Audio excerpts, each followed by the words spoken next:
Good morning, everybody. It's Serafina, and I'm here with your daily tarot and astro insight. So, today I want to talk about Venus and Mars meeting up in the sky and traveling together for almost an entire month. And this is really not common in astrology.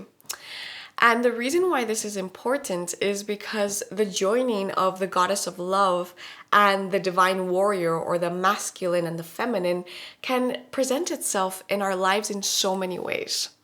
The obvious way to interpret this is with romantic relationships. And it's also interesting to note that, Valentine's Day is just around the corner. So it could represent like new romantic partnerships that are not common to what we have been through before, or it could even represent a new cycle within the current romantic relationships that we already have, whether with our spouse or our long-term partners. And it could also mean a new relationship with ourselves if we're choosing to not be in partnership, because the divine masculine and divine feminine are, obviously first within, and then whatever happens on the outside is a direct reflection of that.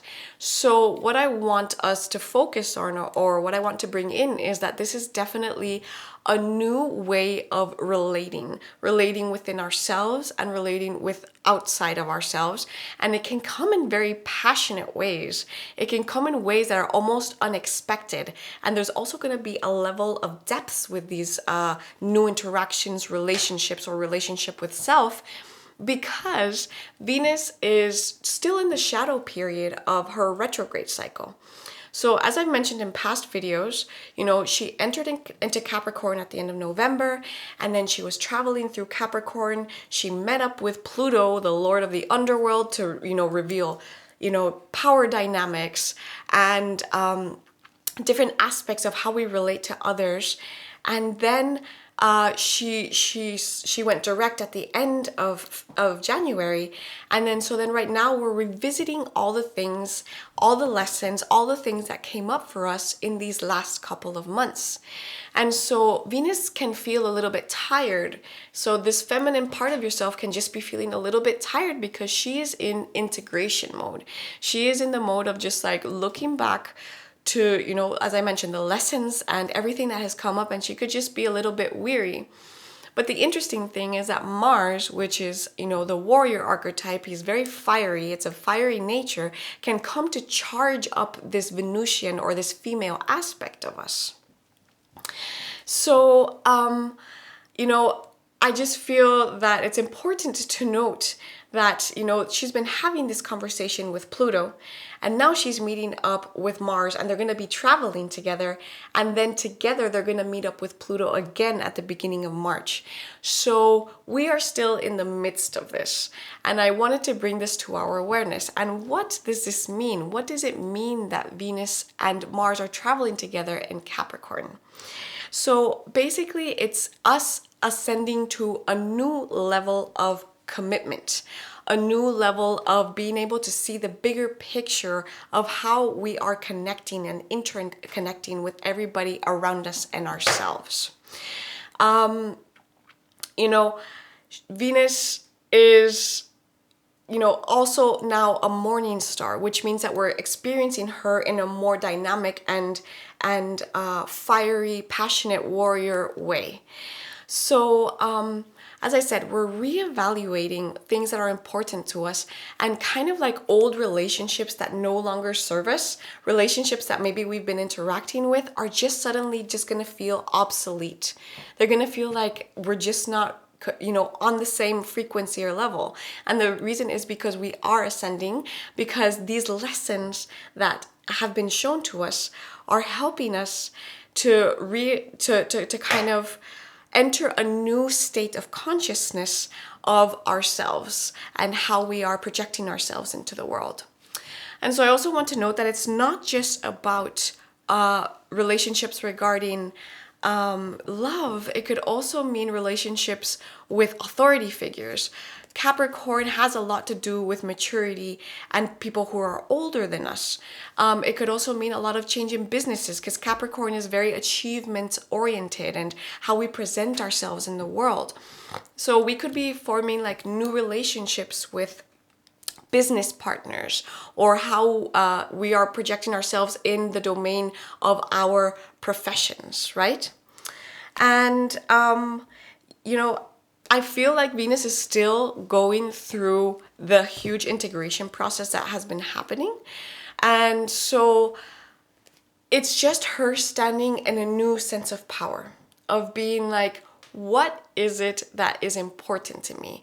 I'm gonna let all these relationships, these karmic relationships, which have been heavy and 3D and have been holding me down, and I'm gonna go to a new level of self, a new level of consciousness with my divine masculine, and I'm going to continue forward. So yes, it can also mean new relationships for us.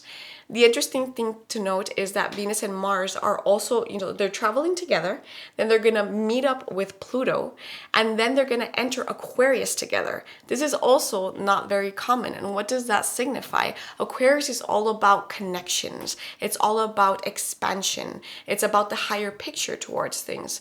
So, having these two in Capricorn is going to help us evaluate what it is that we value, what it is that we really want. How can we see things for the long-term picture? And then when we enter Aquarius, there's going to be a sense of innovation, a sense of expansion, and perhaps how two very different, independent people can still be in partnership with good communication. For those of us who are choosing to not be in partnership, this could also mean perhaps making new acquaintances, making new connections and networking in ways that are going to help us expand, and they're going to help us, go further out into these new expressions of the masculine and feminine within ourselves. So, that being said, I am going to pick some tarot cards for us.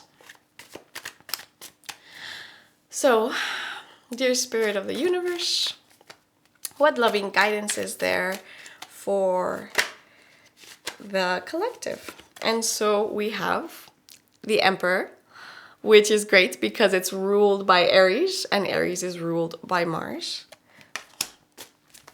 What further guidance is there for the collective today?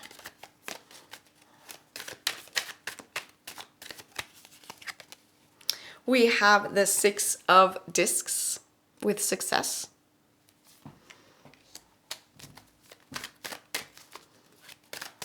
And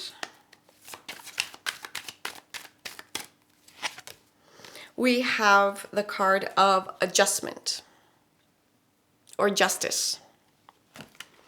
Okay, so this is very significant. Why? Because we have fire and we have air. Let's start with the Emperor. The Emperor is basically the masculine part of ourselves, right? It is also known as like a father card. Look at how fiery it is. He's sitting there on his throne. He's a king, and he is having a lot of maturity, a lot of positive influence upon everything that he reigns within himself. So when this card comes up, it's a state of us being in our full power in our masculine self, right? It could also represent themes regarding fathers, or the masculine, everybody who's masculine in our life and what they are reflecting back to us. Then we have the Six of Discs, which is success or giving and receiving in balance. The number 6 in numerology is very important because if we can think about like the Star of David or the six-pointed star, that's the divine masculine and the divine feminine living in harmony, living in balance. And so discs have to do with everything that's material. And so with this transit, it's definitely like all of our material interactions, our human interactions, are just symbols for what's really happening on a higher plane, a higher level within us.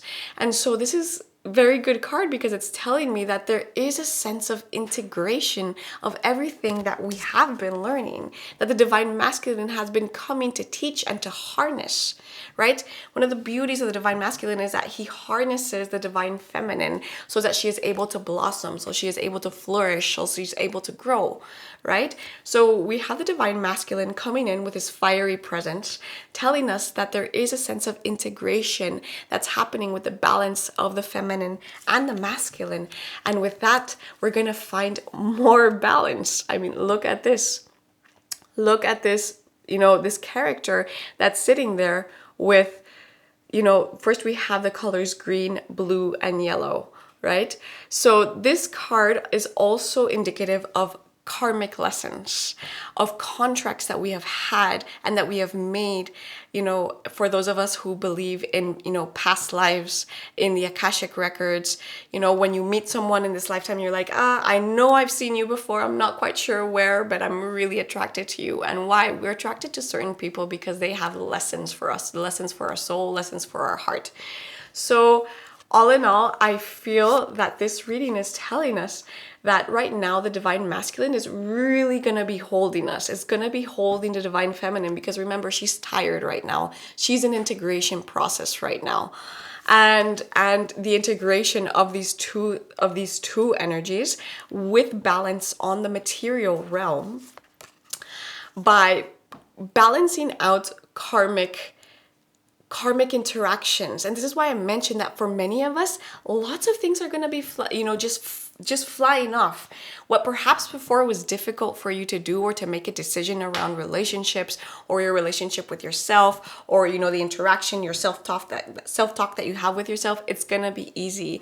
It's going to be easy, but we have to make the inner commitment to ourselves to be able to walk through these things. So wow, that is a really beautiful reading. And so for today's oracle, I chose Isis, of course. The Lady Aset, as they call her in ancient Kemet or Egypt. So, beloved Lady Isis, beloved Lady Aset, what loving guidance is there for the collective today?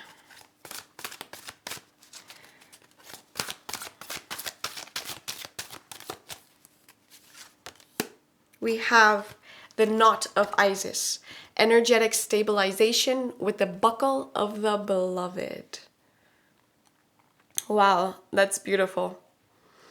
So before I look into what this actually means in the book, what I'm interpreting from this is knots, right? Knots can be karmic knots, right? And so it says energetic stabilization to the buckle of the beloved. And if we think about the beloved and the relationship, like if we look into Krishna and Radha, they are known as a relationship between the lover and the beloved.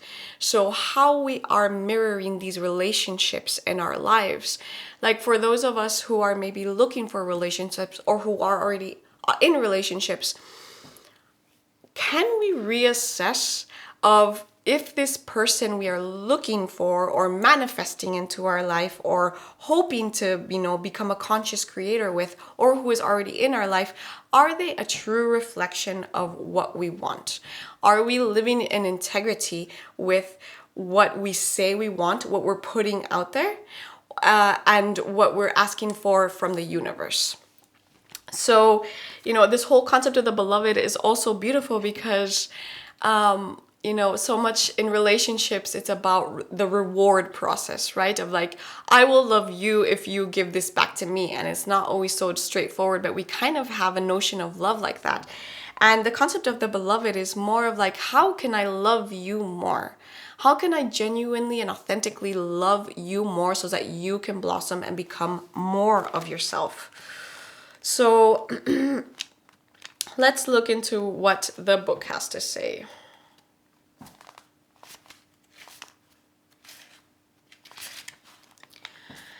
Each initiate has their own unique spiritual blueprint with particular skills, talents, and higher destinies unfolding that use their unique attributes.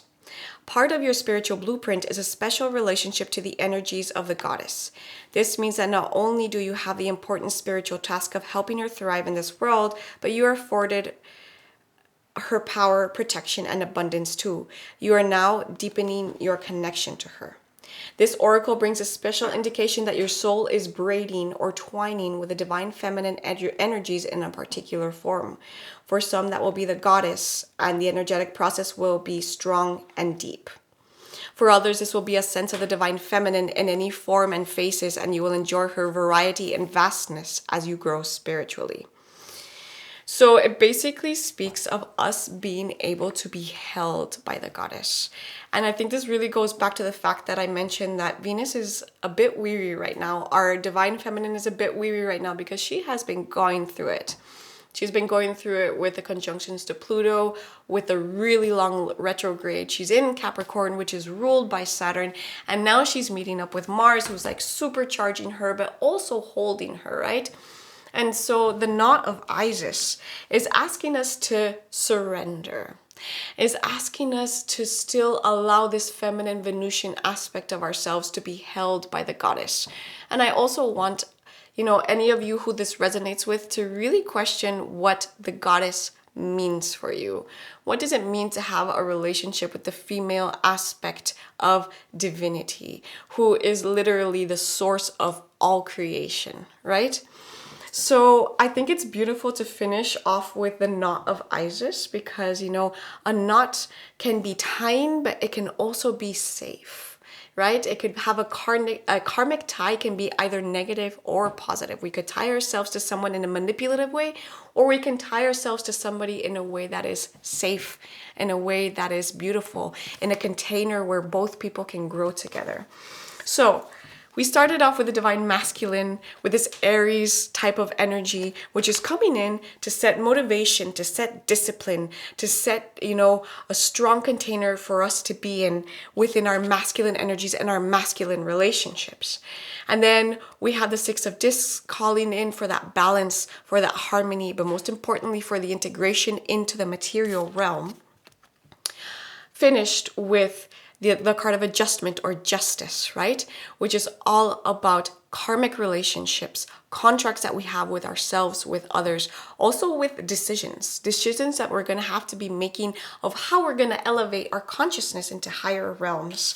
Finished by the beautiful hold of the knot of Isis, of this beautiful goddess who was so devoted to her partner Osiris that she took it upon herself to travel through the kingdoms and the underworld, and she collected all these pieces and fragments of the divine masculine, and through her magic, devotion, and love, put him back together so that he could come back to life. And then they both had their child Horus, which is a sun child. So perhaps some of us are going to be bringing in this feminine and masculine and producing a sun child within ourselves to shine, to bring out. Okay, this video has gotten quite long. I hope you enjoyed it as much as I did. I will bring in more insights regarding Venus and Mars traveling together because they're going to be there for a month. So we're going to be feeling this passion. We're going to be feeling this need for commitment, this need for the larger perspective towards our relationships. So I will see you back here tomorrow. And don't forget that if you're interested in a reading with me, all you have to do is reach out. Okay, bye.